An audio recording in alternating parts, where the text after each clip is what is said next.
What's 2FA security on Kraken? Let's say I'm captaining my soccer team, and we're up by a goal against, Soda Springs FC. Do we relax? No way. Time to create an extra line of defense and protect that lead. That's like 2FA on Kraken, a surefire way to keep what you already have, safe and sound. Go to kraken.com and see what crypto can be. Not investment advice. Crypto trading involves risk of loss. Cryptocurrency services are provided to U.S. and U.S. territory customers by Payward Interactive Inc., PWI, DBA Kraken. View PWI's disclosures at kraken.com/legal/disclosures. This episode is brought to you by Global X. Since 2008, Global X ETFs has been committed to empowering investors with unexplored, intelligent solutions. Global X specializes in exchange-traded funds that offer exposure to the artificial intelligence ecosystem, including themes like data centers, robotics, semiconductors, and cloud computing. To learn more about Global X's entire suite of ETFs, from covered calls, fixed income, emerging markets, and more, visit globalxetfs.com. This is Optimal Finance Daily, How Retirement is Like College and Why I Love Both, by A Purple Life of apurplelife.com. And I'm your host and personal finance enthusiast, Diana Merriam. Now let's get right to it as we optimize your life. How Retirement is Like College and Why I Love Both, by A Purple Life of apurplelife.com. First, some background. Until retirement, my freshman year of college was the best year of my life. The years after leaving college and before I retired didn't really come close, and I was curious to investigate why. Now in retirement, I'm the happiest and healthiest I've ever been. So let's see why that might be and what retirement and college have in common. Number 1, time is my own. One of the things that I loved about college is how my time was my own. In college, I had deadlines and classes, but I picked when the latter would be. So much so that I engineered having every Wednesday free of classes at one point. It was like a mini weekend in the middle of my week. I napped when I wanted, hung out with friends at all hours and studied, wrote and read when the urge hit me. I chose my activities based on the natural rhythm of my days and my mood. And in retirement, I do the exact same thing. If it's a beautiful day and I feel like it, I head out on a long run, chill with friends, hit up a pool, and then plan my next adventure. If it's raining and I'm feeling more chill, I might sit on the couch and read all day with a smile on my face. I'm able to do what I feel like doing instead of adhering to a rigid schedule like I did while working or even in high school. 80% of my college time was free to do whatever the fuck I wanted, and having to do work for the other 20% could slot into my life when my motivation presented itself. Now I do the same in retirement. I might have to do adult stuff like laundry or grocery shopping, but that takes up a minuscule amount of my time, and I could do those things when I feel like it, instead of trying to stuff it into my week, and often just not doing it as a result of how constantly tired I was while working. Number 2, stillness. In college, I would lay around for hours with my partner, not doing much of anything. Talking when we felt like it, lounging in the sun, just breathing and experiencing the world in quiet stillness. Our days overall were leisurely, and there was time to do literally nothing. I didn't realize how much I missed that when I started working, and as a result, running haggardly all over New York City. The busyness of trying to kick ass at a job, maintain a relationship, and sustain a clean home, build friendships, plan trips, and generally be an adult didn't seem to leave time for anything but recharging by doing something mindless, like watching a TV show I've seen a million times before.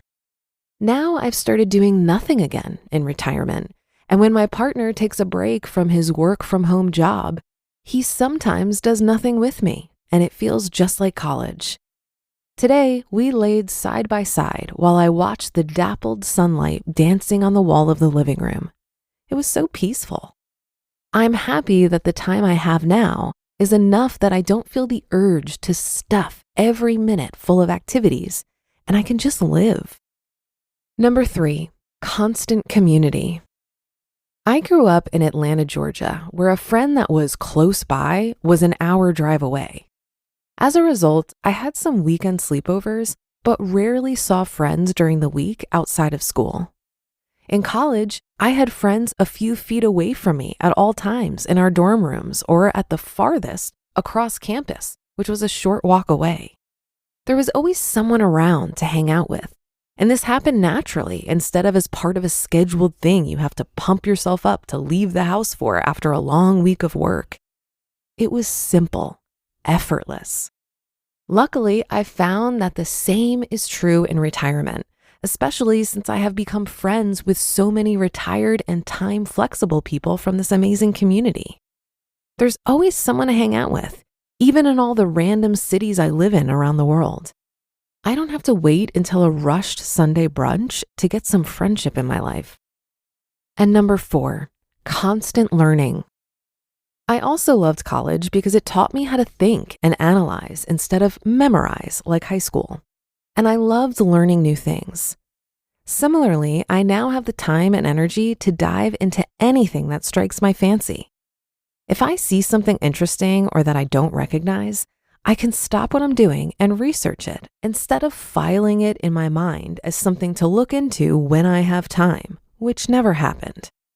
As a result of this new freedom to learn, I've become a lot more knowledgeable about the world around me, from learning about birds to local wildlife and even other languages. Learning makes me happy, and being able to follow my curiosity wherever it takes me is a wonderful gift. Or is retirement better than college? Twist. After thinking about it more, I'm going to declare that retirement is indeed like college, but better. One reason is because I have money now.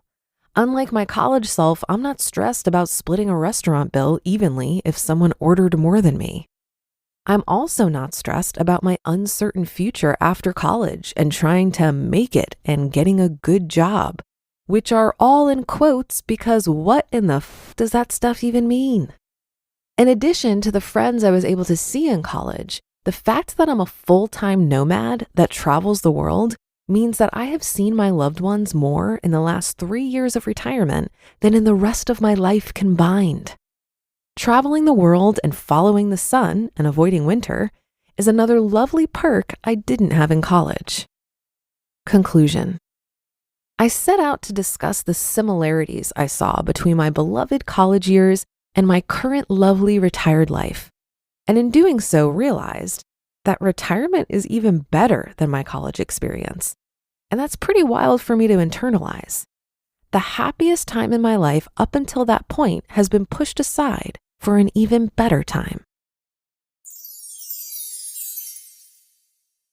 You just listened to the post titled, How Retirement is Like College and Why I Love Both by A Purple Life of apurplelife.com.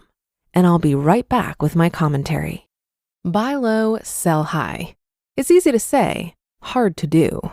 For example, high interest rates are crushing the real estate market right now. Demand is dropping and prices are falling, even for many of the best assets. It's no wonder the F.I.R.E flagship fund plans to go on a buying spree, expanding its billion-dollar real estate portfolio over the next few months. You can add the F.I.R.E flagship fund to your portfolio in just minutes and with as little as $10 by visiting fundrise.com/OFD. That's FUNDRISE.com/OFD. Carefully consider the investment objectives, risks, charges, and expenses of the F.I.R.E flagship fund before investing. This and other information can be found in the fund's prospectus at fundrise.com/flagship. This is a paid advertisement. Ready to launch a career and future you can be proud of? Welcome to Merrill, where an industry-leading advisor training program will help you get licensed. And with lead gen support from Bank of America's vast customer base, you'll get the referrals you need to establish your own practice. It's time to see your career charge forward with Merrill. Apply now at careers.bankofamerica.com. Copyright 2024 Bank of America Corporation. I feel that having full autonomy over my time And having so much free time at this stage of my life is simultaneously my biggest opportunity and my biggest challenge. I go through phases where I hop out of bed at 5 a.m., eager to seize the day, and I have so much motivation to use my time well. And then I go through other phases where I can't get out of bed for months at a time, and the depression is honestly debilitating. For me, it all boils down to mental health. When you are mentally well, you will choose to use your time in positive, life-affirming ways. When you are not mentally well, too much free time and no external demands can be devastating. I've experienced both sides of this coin, and I've learned a lot about managing this dynamic since retiring from my corporate career a few years ago. The thing I find the most helpful is a laser focus on routine and tracking small accomplishments. Every morning, I visualize how I want the day to unfold, and I write my to-do list on a Post-it note. I like the size restriction of a Post-it note because it ensures I'm not overcommitting, as I've been known to burn myself out. I put everything on there, including going for a walk, reading, taking a nap, meditation, etc. The daily Post-it is my effort at manufacturing structure and a sense of accomplishment that is so important for well-being. And it has done wonders for my mental health. And that's a wrap for another Thursday show. Have a great rest of your day, and I'll be back tomorrow where your optimal life awaits.